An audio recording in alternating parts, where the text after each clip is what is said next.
हाँ जी, मैं साहित्य हाजिर हूँ लल्लू की लीला के तीसरे पार्ट के साथ। कहानी के 2 पार्ट आ चुके हैं और आप लोगों ने उसे बहुत ही इनकरेज किया है। आशा है आपको तीसरा पार्ट भी पसंद आएगा। दरअसल माहौल में कुछ इश्क सा घुलने लगा है, क्योंकि अब हमारे लल्लू शुक्ला को मुन्नी का साथ जो मिलने लगा है। इसलिए बिना ज़्यादा वक्त गंवाए सीधे मुद्दे पर आते हैं और लल्लू के कारनामे की अगली कड़ी आप तक पहुंचाते हैं।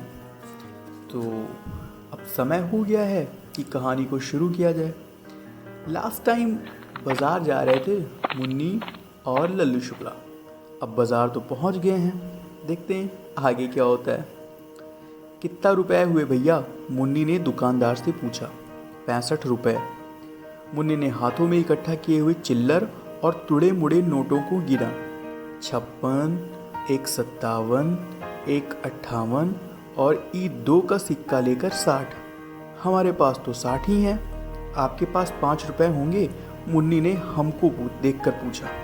अब ई तो हमारे लिए पूरा धर्म संकट वाली स्थिति थी। दिल कह रहा था कि फटाक से 5 रुपए निकाल कर मुन्नी को दे दें, पर बूशर्ट की जेब में पड़ा 5 रुपए का सिक्का बाहर निकलने से इनकार कर रहा था। मुन्नी हमको देख रही थी और हम उसको फाइनेंशियल सपोर्ट दें अथवा ना दें, इस विषय पर चिंतन कर रहे थे। चलो आज चंदू की चाट कैंसिल ही कर देता हूँ, मन में मैंने विचार किया और हमारी जेब में आराम कर रहे 5 के सिक्के को मुन्नी की तरफ बढ़ा दिया। शुक्रिया, हम आपके 5 रुपए वापस कर देंगे, मुन्नी बोली। अब हम वापस घर लौट रहे थे। अरे नहीं, इसकी कोई ज़रूरत नहीं है, हमने जवाब दिया। हालांकि ईश्वर ही साक्षी है किस प्रकार हमने वो शब्द कहे थे, क्योंकि अपने पूरे 5 रुपए के नुकसान को हंसी हंसी झेलने इतने भी वीर नहीं थे हम। अब एक घनघोर दुखी हो गए थे। आंखों में हमारे थोड़ा सा नम था और दिल में पूरा 5 किलो गम था। ओ तेरी, लीजिए एक बार फिर गजब वाला वर्ड प्ले हमारा। हालांकि है तो बकवास, पर करते रहते हैं। चाचा बता रहे थे कि आप यूपीएससी की तैयारी करते हैं, मुन्नी ने पूछा। हाँ करता तो था, पर अब मन भर गया मेरा, हमारा जवाब आया। ऐसा क्यों कह रहे हैं? इतना जल्दी काहे हार मान लिए आप? इस बार वो थोड़ा हैरान थी। पिछले 4 बार से यूपीएससी की परीक्षा दे रहे हैं और हर बार फेल हो रहे हैं। 27 साल के हो चुके हैं और अब पिताजी को बोझ लगने लगे हैं। अब मन में इच्छा नहीं रही कुछ करने की। हालांकि हम उससे ये सब कहना तो नहीं चाहते थे, पर पता नहीं क्यों जब उसने पूछा तो खुद को रोक नहीं पाए। हमारे मन में जो व्यथा थी वो अब मुन्नी को भी पता थी। हमारे दरमियान कुछ वक्त का मौन रहा, सन्नाटा टाइप का।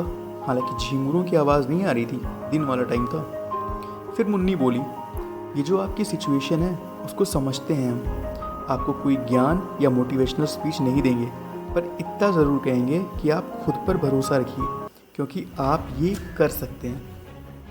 हालांकि उसने ज्ञान नहीं दिया था, फिर भी हमारे ज्ञान चक्षु का मतलब नेत्र तो जानते हो।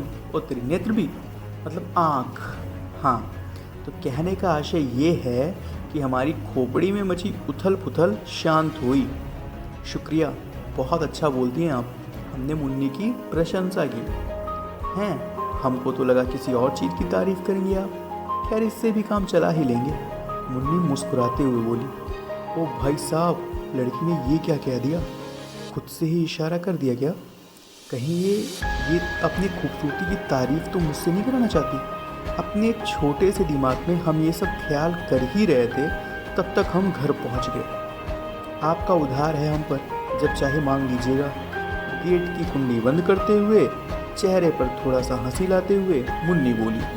हाँ क्यों नहीं, हमने जवाब दिया। हालांकि हमको तो ये उम्मीद थी कि लड़की अभी घर के भीतर जाएगी और हमारे 5 रुपए हमको लौटाएगी, पर इसने तो टाटा बोल दिया।